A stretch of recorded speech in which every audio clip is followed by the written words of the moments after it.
Hello again, this is Marxist, and this is my team leadership interviews. It's sort of a workshop about team building and leading a team generally.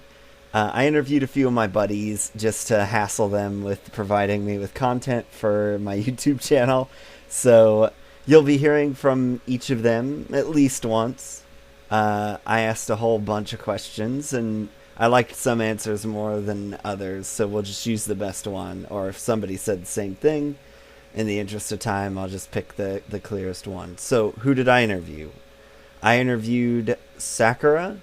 There are two Sakuras in ESEA right now. I interviewed the one that plays Medic in Invite for 6 Cuties. I interviewed John Milter and Caspian from Renta Homies, who play in ESEA main. And I interviewed London Calling, who was sort of on the bubble. They didn't know if the team was going to get moved to main or not, so you'll hear him mention that at points. But he'll be playing an intermediate this season, and he also plays Medic. And then you'll hear me, of course, from time to time, and I'm an ESCA main Medic on Eagles Bring to Ruckus. So as a sort of mission statement for this video, I'll say that I've led or co-led every team I've ever been on, and that without a doubt in my mind, that's the hardest part of playing competitive TF2, is building teams, leading teams, and keeping them together. And I assume that it's probably even harder in Highlander, because you have more people to deal with than me and my mostly sixes experience. So my goal here is to share experiences from other players who have been successful in sixes at all sorts of different levels, and provide you with some tools to help you keep your teams alive and to keep them getting better. I'm not going to guarantee that you'll make it to LAN someday, but if you're improving, then that's good enough, right? So I've known these guys for a while, but I realize you might not know of any of us really in a competitive context. So I'm going to have them do a little intro of their sort of history, and also I'll do the same, since I'm aware that some of my viewers may not know exactly who I am in the competitive scene in ESEA.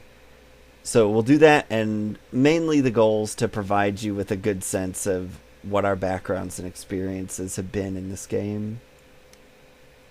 Hello, my name is Sakura. I started off with the Scout main, played for that 2-season open, but I decided that I want to play a class that involved more main calling and just more being the center of the combo, so I switched over to Medic, and I played for that a season over of open. We made playoffs, and then I continued to play that for about 4 seasons in intermediate, and in the next season I will be playing with the team I've been on for 3 seasons, so, including this one, 6 Cuties, and we will be playing either in main or in invite.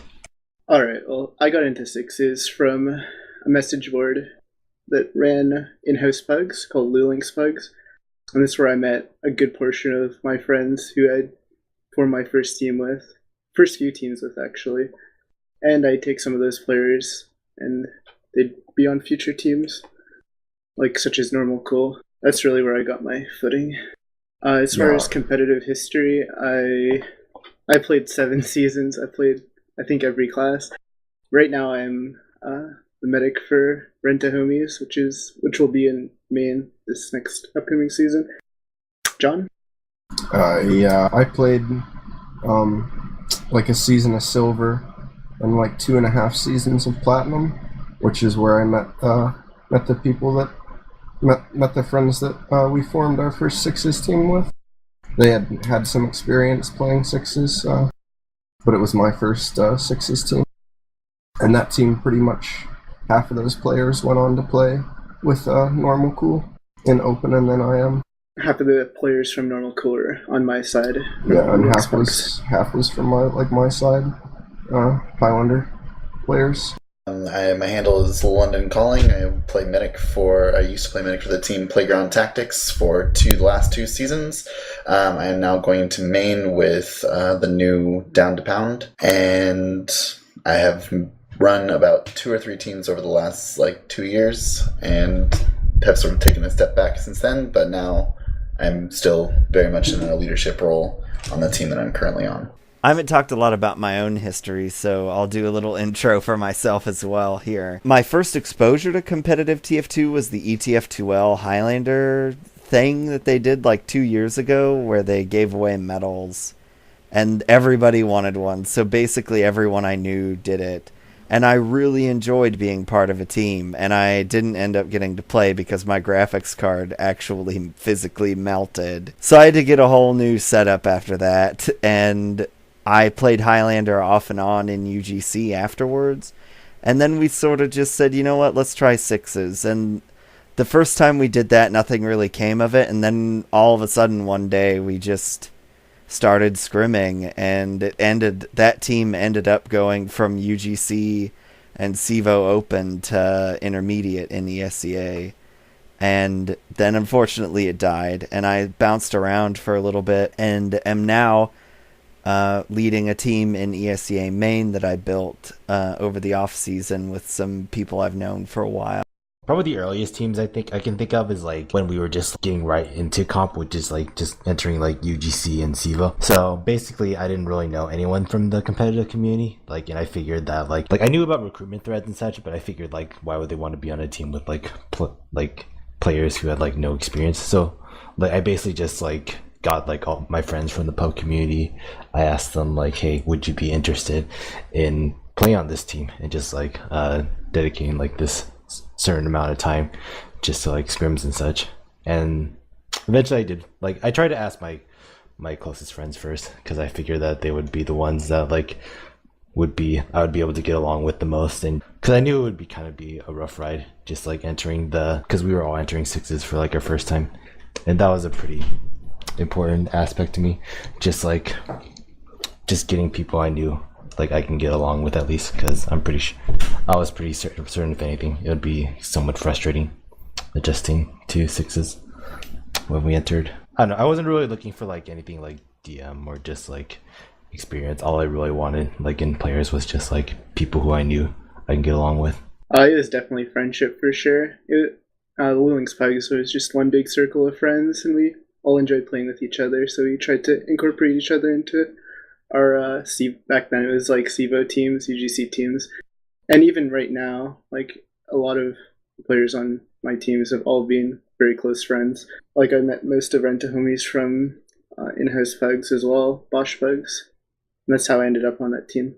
Yeah, same for me. My teams have always been based around groups of friends, normal, cool, and then Renta homies. It's all groups of friends that we met playing like Pugs and Highlander and other things together. The first team that we made was mostly people that we found in MG or DM servers. When we first were starting out in this game, we understood that it was very important to find people that had high DM deathmatching ability, and it was sort of hit and miss, because a lot of the people that we first started playing with, we only really judged them off of how good they were at shooting things and how good they were at being able to just kill somebody else in the game. It wasn't really an idea of chemistry or even looking at teamwork yet, because we were starting out. That was mostly what we tried to do.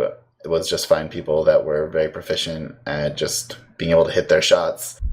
It didn't go so well the first couple times, mostly because we didn't take into account things like availability and just how people played together. So it was a hard lesson to learn, but it was one learned pretty quickly that, just because people are really good at movement or just shooting things doesn't always mean that they're the best fit for your team.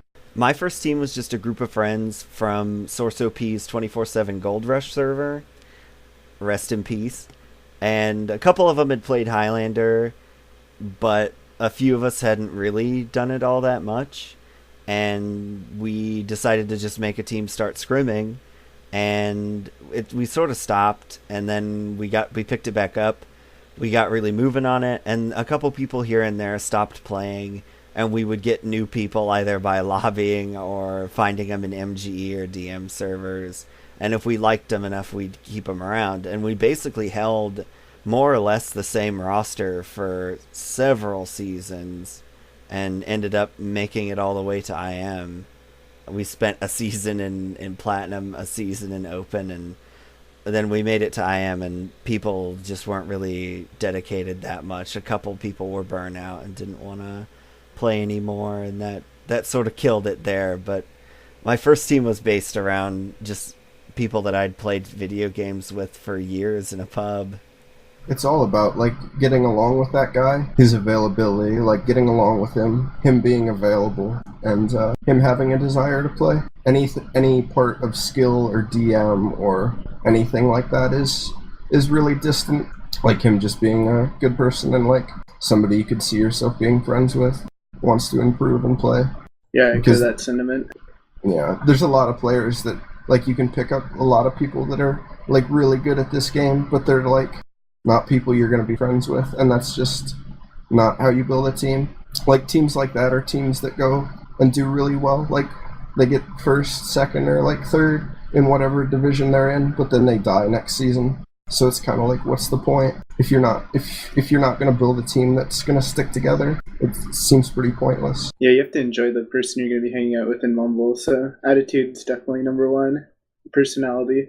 And then the desire to play. Like, if they don't want to be there, then maybe it's not a good fit. You need someone with the same goals as you. The three things that I look for a teammate is... The first thing, the most important thing to me, actually, is going to be experience. Whether or not they've had, this many seasons of ESA or anything like that, I really want to see what teams they've played on and, like, how they've done. The second thing is personality. It's always about, whether or not this person can mesh well with your team, if we get along in Mumble, if we can talk to each other, if we can be friends, basically, then it's okay. But also just their habits in game, how they react to certain situations, how they deal with the adversity or losing. It's very important that morale is managed throughout the season, as it sort of becomes almost another metagame that nobody really talks about. It's sort of managing the morale of your team, and it's really important if somebody can have a cool head when things are going wrong and sort of get everybody else focused into playing the best as they can. The third thing is probably going to come down to death matching ability, to be honest. It's all well and good if people know exactly where to be, like their experience tells them that they need to be in this place to do like a certain thing, or that they don't get mad when you lose. But when it really comes down to it, at the highest level of this game, everybody has very similar death matching ability, and if you can't sort of play against those kind of those players, then you don't really expect to go very far. But that's definitely the least important thing that I really am that worried about, but it's definitely something that you have to consider when you're picking a teammate. If it's not like a loss that I feel like was avoided, it's like, hey, we tried our best and we did what we did, and we just got to look at what we did wrong.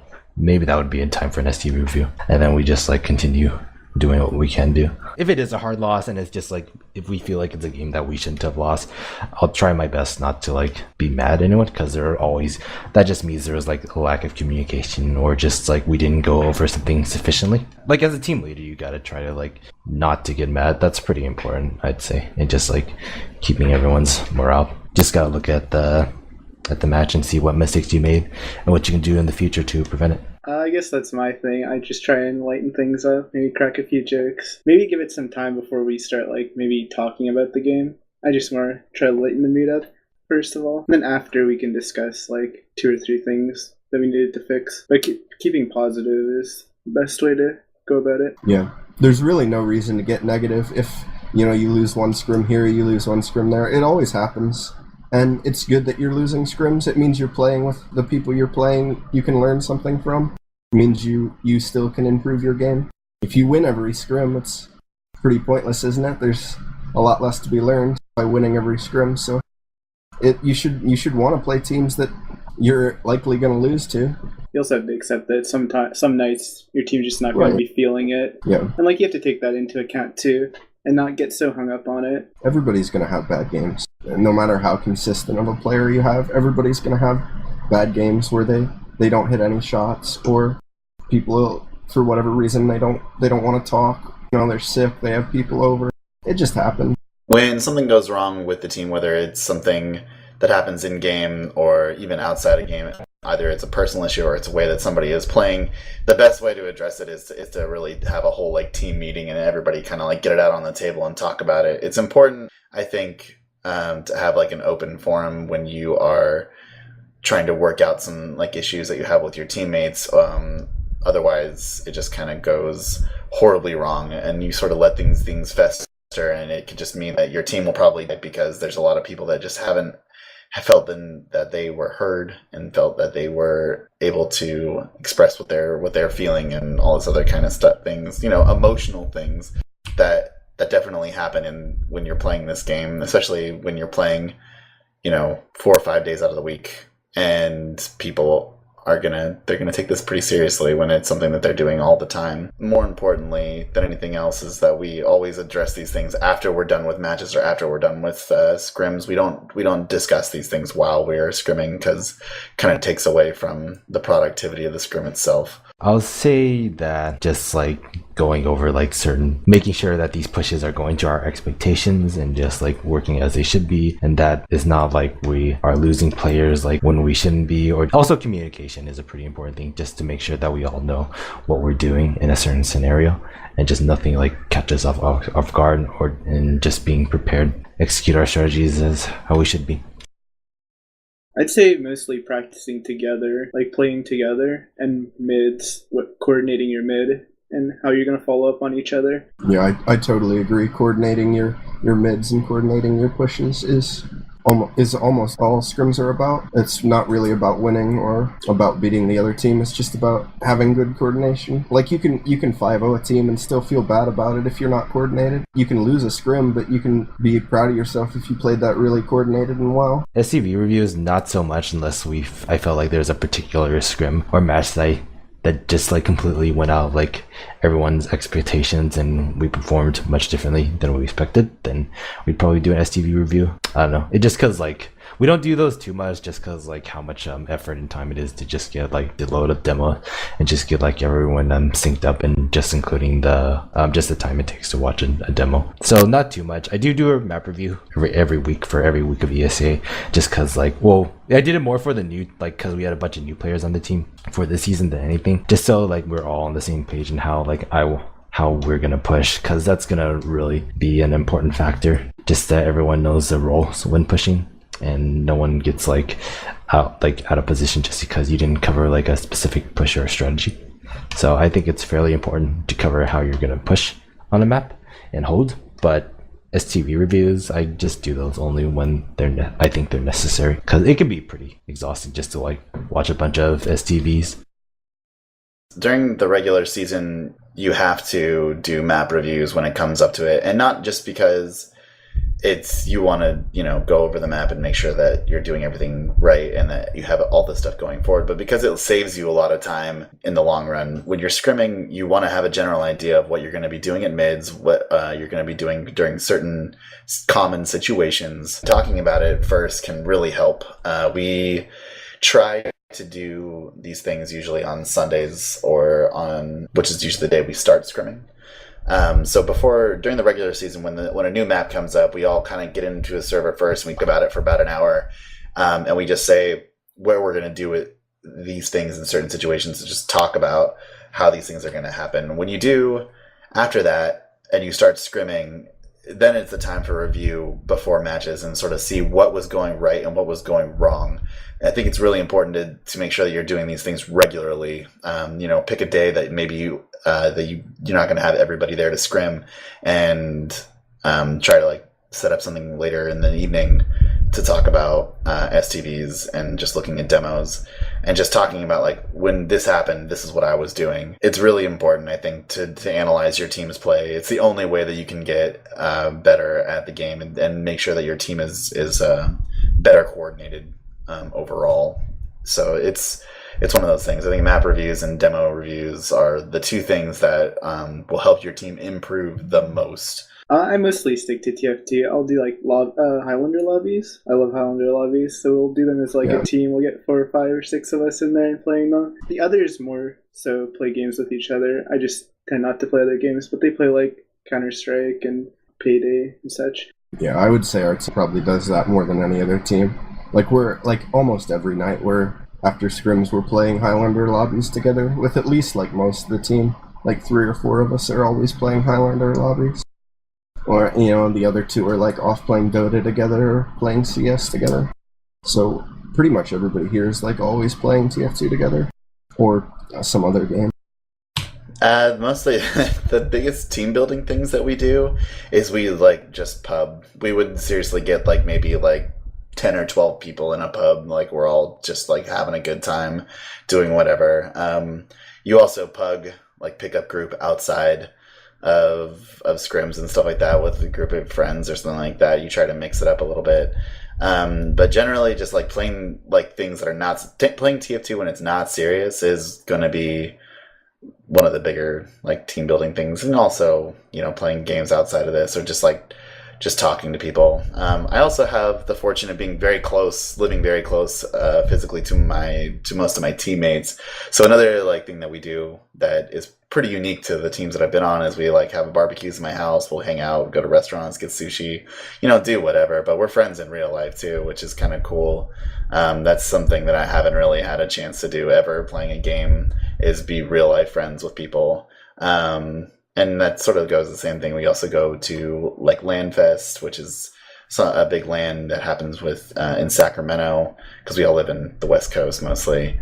And meeting up there and like having a fun weekend is always really cool. It's just like all that kind of stuff. When you focus on team building, it's more focusing on respecting each other and becoming friends with each other.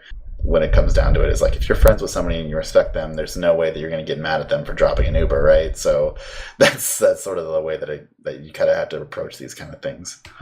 Cutting people is sort of a sensitive issue, because I know there are plenty of people who just use it as a form of scapegoating. They're just saying, oh, if we get rid of this person, then all of our problems will be gone and we can just play at this level and blah blah blah. But that's just avoiding the real issue here, which is sometimes just could be like a team issue or something that you need to talk out, but some people just take the easy way and cut someone. But if the person is actually, if he's underperforming to a certain level that like you can't like as a team get any better, I believe that you first need to talk to him about it.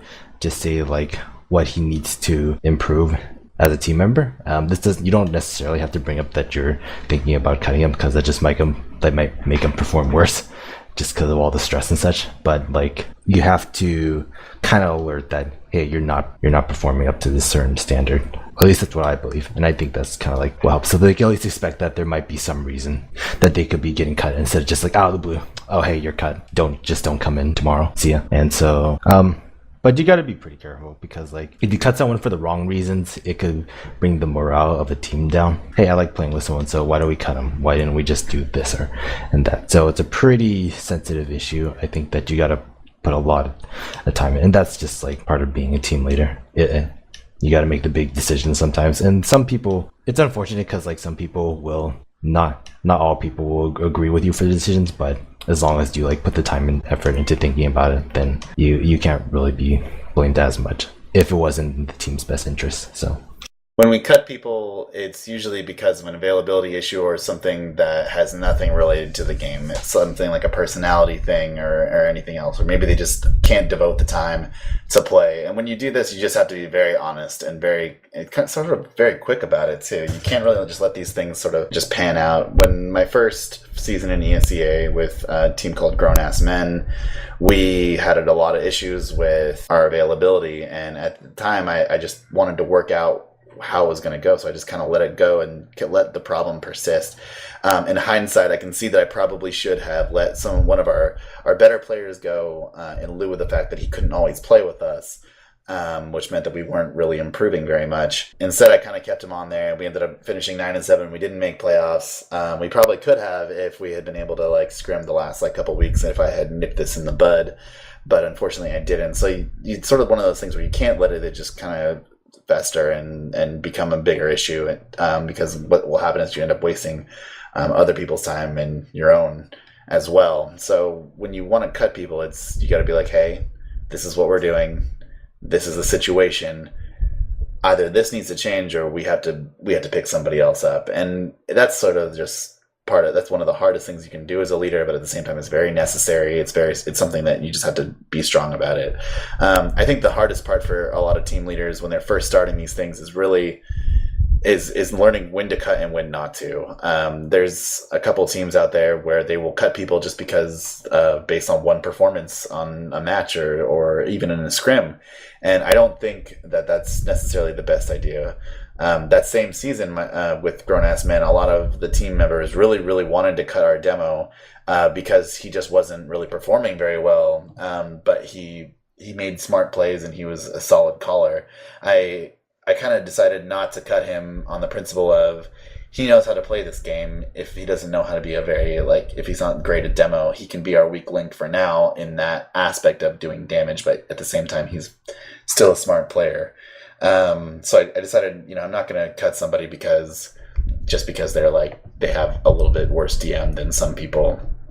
I decided to keep him on, and we still had fun that season, even if it didn't end to the best of our expectations. So I will finish with saying, when you cut somebody, consider why you're doing it more than anything else, and that should usually tell you whether or not it's okay to cut this person or not.